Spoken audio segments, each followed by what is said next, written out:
외교통인 박사님께 듣고 싶습니다. 현재 국제 정세에 대한 총평, 그리고 우리의 외교 대응력은 점수를 매긴다면 몇 점 정도 주실 수 있을지. 지금 국제 정세가 제가 사실은 1990년 초에 그 냉전이 종식되고 동구가 다 민주화가 되고 소련이 해체되고 그리고 이제 나머지는 중국이 공산당이지만 그래도 시장 경제라고 북한도 개혁 개방으로 나올 수도 있다. 이렇게 해서 우리도 통일이 되고 인류 사회는 그야말로 평화롭고 공동 번영의 시대로 간다. 지구촌 한마을 그런 시대로 간다라고 저는 1990년대 국제 정치를 이제 계속 집중적으로 공부를 하기 했는데 그 이후로 어떻게 된 건지 9.12 테러가 나고 미국이 테러 전쟁에 나서고 그다음에 계속해서 분쟁이 끊이질 않더니 다시 신냉전적 질서가 지금 도래하면서 러시아의 푸틴이 우크라이나 전쟁을 일으키고 북한은 또 계속 핵을 개발해서 전쟁이 나면 초반에 남한을 향해서 쏘겠다 막 이렇게까지 나오고 있습니다. 그러니까 국제 정세라고 하면 제가 굉장히 실망스러운 정세고요. 신냉전으로 가는 것은 우리가 가능한 막아야 될 것이지 신냉전적 질서를 우리가 재촉하는 것은 국가 전략으로서 옳은 방향이 아니다. 그런 측면에서 볼 때 지금 국제 정세는 상당히 정말 우려스럽고요. 가장 우려스러운 건 물론 북한이 핵으로 만약 공격하면 100만 명 이상이 그냥 바로 사망하니까 정말 우리 상당한 위험에 처해 있는데 우리가 체감은 못하지만 상당히 위험한 처지입니다. 그래서 평화가 통일보다 중요하고 평화의 중요성을 우리가 자꾸 강조해야 되는데 평화의 중요성이 요즘에 그렇게 별로 부각되지를 않고 있는 거 그것도 좀 상당히 유감이고요. 그리고 지금 우리 정부가 하는 정책이 제가 볼 때는 그런 제가 지금 말씀드렸던 취지에 비해서 보면은 50점에서 왔다 갔다 하는 게 아닌가. 50점. 별로 50점을 크게 넘지는 못할 것 같다. 자, 주변국들을 좀 살펴보도록 하겠습니다. 미국 얘기부터 해야 되겠는데 조 바이든 정부는 사실 좀 종잡을 수가 없어요. 색깔도 조금 희미한 것 같고 어떻게 바라보십니까? 지금 미국의 사정이 좀 그렇게 좋지는 않습니다.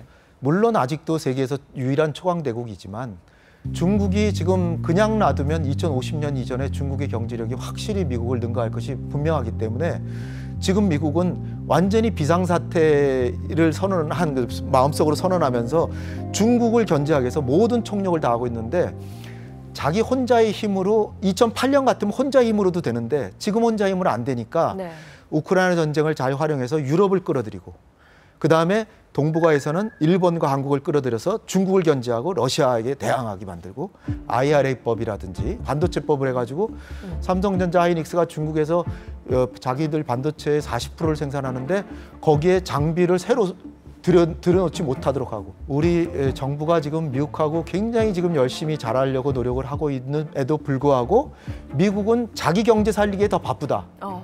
일부러 우리한테 나쁘게 한다는 게 아니라 자기 경제 살리기 바쁘고 중국하고 경쟁에 이기기가 바쁘기 때문에 한국한테 혜택을 주기에는 너무나 자기 사정이 급하다. 이렇게 생각하시면 될 것 같습니다. 가끔 뉴스를 보면 미국은 우리를 정말 동맹국으로 생각하는 게 맞나 이런 생각까지도 들거든요. 방금 말씀해 주신 인플레이션 감축법, 반도체법 관련해서 동맹국들의 반발도 상당하고요. 이걸 좀 어떻게 바라봐야 되는지 좀 더 구체적으로 좀 듣고 싶어요. 그거는 이제 우리가 약간 착시 현상이 있어서 그래요. 지금 이 시대를 신냉전이라고 생각하고 있는 데서 오는 착시입니다. 지금 이 시대는 신냉전이 아니라 신냉전적 질서가 강화되고 있는 그런 시기라고 보시면 돼요. 그럼 냉전과 뭐가 다르냐? 안보 부분에 있어서는 한미일 안보 협력하고 북중러 연대하고 비슷합니다. 그러나 경제 부분에 있어서는 동맹국과 우방국 간에도 치열한 경쟁을 하고 있고요. 작년에 미국하고 중국하고의 무역이 역사상 최대치입니다. 그럼 미국은 우리가 느끼기에는 한국은 중국하고 무역이나 경제관계 좀 줄이라고 하고 있는 것처럼 우리가 생각하잖아요. 근데 미국과 중국과의 무역은 역대 최대치.